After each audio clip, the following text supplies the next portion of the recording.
So, students, for Derozio's To India, My Native Land, we have already covered the octave. We have already discussed the octave in one lecture. And we have also spoken about the sonnet more generally.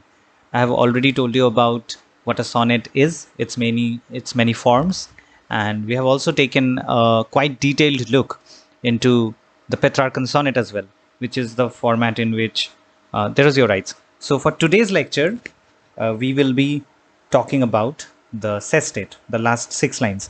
Since I have already covered the octave, in this lecture, I'm going to talk about the sestet, and then in the following lectures or in this one, depending on how it goes, I will talk about a few other aspects of the poem, that is, the literary devices, and the structure and form is something you have already been familiarized with. The one thing that I think we need to have a class on, or probably if I'm done today with the sestet, maybe we can do this today itself. It will be the literary devices, right? The devices that Derozio uses in the poem, right? That is separate from the form, that is separate from the structure, and obviously that is quite different from the content itself, right? So, when concerning the literary devices, of course, it has more to do with the content than with the form, but we will reserve that for later. First, we will focus on the sestet. All right. So in the sestet, Derozio voices his resolution, right? He kinds of speaks up, and he has a proposal. If you remember the structure of the Petrarchan sonnet, the octave is the problem to which the sestet proposes some kind of a solution. So here in the sestet, Derozio obviously begins with the volta, if you remember. Well, let me dive into the depths of time and bring from out the ages that have rolled, etc., etc. So first of all, there is that break. There is the volta, which is a marker that it's a marker. You can think of it as a milestone, which suggests that the sestet has begun and now a solution will be proposed. So Derozio does put forth the resolution to save this country from all the kinds of deprivation that he has mentioned previously. So now he wants to dive into the depths of history. It's pretty much obvious because the content of the sestet, once you understand the logic of how the Petrarchan sonnet functions, that first there's a problem and then there's a proposal to a solution, right? Then it's not very difficult because it's quite readable as a poem, and the difficulty when it comes to reading the poem and discerning the meaning out of it, it's not much, right? So pretty obvious, he wants to dive into the depths of history, and he wants to return to those glorious ages. And mind you, he does not want to live in those glorious ages. Rather, he's not a golden ageist who thinks that there was a past and there was a great past and we should all strive to return to that past. No, he wants to bring out from the ages a few fragments of those wrecks, and now he wants to bring them back to his current age. He does not want to regress, right? So try and understand the difference here. So on the one hand, you have people who believe there was a golden age, there had been a golden age, say 5,000 years ago. And these are people who will strive to return to those golden ages, right? Irrespective of whether those golden ages actually existed or not is immaterial to such people.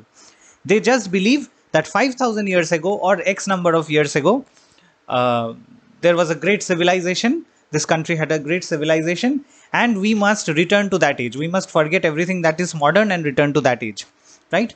Now, Derozio will have none of that. He too believes there was a golden age. It's pretty obvious, right? He wants to dive into the depths of time and bring out a small fragments of those wrecks sublime. So he believes there was a golden age, there was a sublime age, and now there is a wreckage of that sublime age, and he wants to bring out a fragments.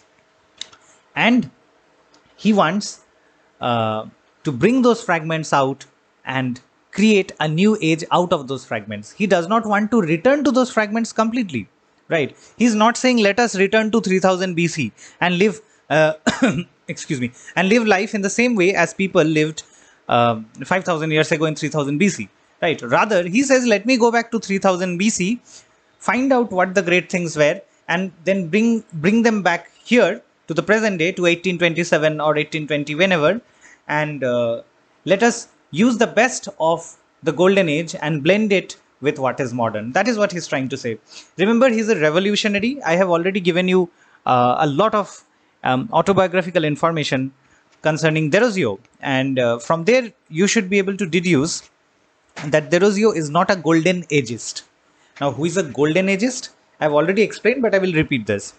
So, golden ageism is a term that that some scholars have come up with, and one of the key researchers, key scholars who have come up with this term is someone called Gayatri Chakraborty Spivak. And I mentioned her in one of the early lectures when I was talking about how popular Derozio was, and I was giving the reference of other, superstar professors. So, Gayatri Chakraborty Spivak, she's not the only one who has used this term. There are others, but the way I'm going to explain this to you is derived from how Gayatri Spivak uses it, right? So she says that a lot of people, certain amount of people, and this will become clear to you when you study nationalism in the 5th semester. But try and understand the basic idea here. There are much more layers which you will learn about later, or you can investigate on your own. But the core of the idea is that there are a group of people who believe that several thousand years ago, or sometime in the past, our civilization, or the civilization of any country for that matter, reached great heights. Now, in Derozio's words, great heights will be equivalent to sublime, right? Like Derozio says that he wants to bring out from those ages a few fragments of those wrecks sublime, right?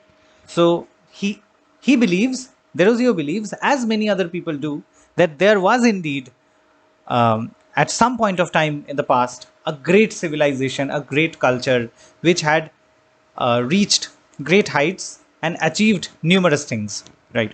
So in the context of India, perhaps you would want to think of the ancient artworks that still exist in the forms of caves and architecture, and other forms of scientific and other artwork, right? Cultural artifacts as well. So indeed, there must have been a time when these were achieved. That is obvious. That is something Derozio believes. That is something the Golden Ageists believe as well. But how is Golden Ageism different from what Derozio is saying here? So again, to remind you, Golden Ageism is an idea which Gayatri Chakraborty Spivak has explored a lot. Now, she points out, Spivak points out that Golden Ageism is this idea that not only was there a great age, but we must abandon everything in the present and strive to reach that past, right? So rather than progression, this is a kind of regression, right? And that is exactly what Derozio tries to do here. If you read the poem carefully, you will see that there is no indication that he wants to return to the past and dwell there. I hope you understand the concept of dwelling, right? Dwell in the past, dwell in nostalgia, right? Dwell in romanticism. All of these are terms associated with dwelling, right? So find out what it means if you don't know dwelling. So Derozio is someone who is very much aware of the great achievements that his country had reached in the past. But he is not someone who wants to return to the past insofar as he wants to dwell there. That he absolutely does not. He has no intention of reaching out to a civilization 5,000 years ago, finding out how their life was, finding out what their education system was, finding out how their culture and civilization was more generally, and dwell there. That is not his intention. Rather, he wants to go there, cull out or extract the best elements of that culture and bring it to the modern time and blend it in with the contemporary civilization, right? So keep that in mind. This is an important distinction between Derozio and what Gayatri Chakraborty calls Golden Ageism or Golden Ageists, right? So they are different groups of people. So Derozio's intention is quite Simple. He wants to dive into the depths of history. There, he can find the long lost history of the country. The glorious past of the country contains aspects which he wants to extract and bring for the future improvement or future development of his nation. Now, so the British rulers, according to Derozio, the British rulers, it seems, they destroyed this ancient culture and they colonized the minds of Indians. And one of the things they did, and a lot of scholars would have agreed with Derozio here, that the British, one of the worst things that they did was they destroyed confidence in native culture and history, right? And not only they colonized India, not only did they colonize the country itself, they also colonized the minds of Indians. And traces of that are there still today, right? This is something I vehemently agree to, because I believe a great degree of our mindset is colonized, right? And it is something we call colonial hangover, right? So colonialism officially ended in 1947 in India, but there is this hangover, this trace, this slug, if you may, right? That still continues to be present in our minds, right? And it's not very easy to come out of it. You have to challenge yourself. You have to come out a lot of your own biases to truly understand what this colonial mindset has done to you. And not only is it challenging to recognize that in the first place, it is even more challenging, even more difficult to come out of it, right? And as literature students, you will be studying these things. You will also study something called post-colonial literature and post-colonial theory. That will be later. But when you study such things in later semester, also in your masters probably. So remember Derozio, and particularly remember him as a person who tried to come up with the concept of country. He tried to come up with a term which would unify what is what is otherwise known as the subcontinent, right? So he tried to mold a political entity out of it, in his poetry at least. And he was someone who wanted to take the best elements of Western culture, because he was strongly influenced by French Revolution and a lot of Western ideas, distinctively Western ideas. But then again, he's someone truly interested in finding out or exploring or excavating ancient Indian culture and bringing out the best elements of those cultures, of that culture in the past, extracting that out and molding it into a new whole with the present, right? Now here, once again, I mentioned in a previous lecture that Derozio was active at the height of Romanticism. Now, one of the core ideas of Romanticism is the concept of synthesis, right? Now, in philosophy, you will find that there are two fundamental concepts of trying and understanding anything, right? Or trying and dealing with anything at all. One is synthesis, the other is analysis, right? So when you analyze, you break, and when you synthesize, you bring together. Now, one common quality of most romantic poets, of most romantic authors, is synthesis. And if you read this poem closely, and if you have followed the previous lectures, you will probably have reached the conclusion that Derozio is very romantic, because he is someone who is actually trying to reach a synthesis. He is Western educated, he is very liberal, he wants to, he is a true revolutionary. He has founded the Young Bengal movement, he has founded debating societies, he is the first person who has encouraged his students to debate in class, etc., etc. So with all of these things in mind, you see that he is very modern, but at the same time, you see he has this desire to go back to the past, which is also a romantic quality. You will see that romantic poets, even pre-romantic poets, and predominantly the romantic poets such as Keats, Shelley, Byron, even Wordsworth, they also have a nostalgia for the past. Particularly if you look at Keats, And if you remember, I did mention in the first lecture that there are several parallelisms between Keats and Derozio, right? Because Keats had a nostalgia for ancient Greece, and here you have Derozio expressing his nostalgia for ancient India.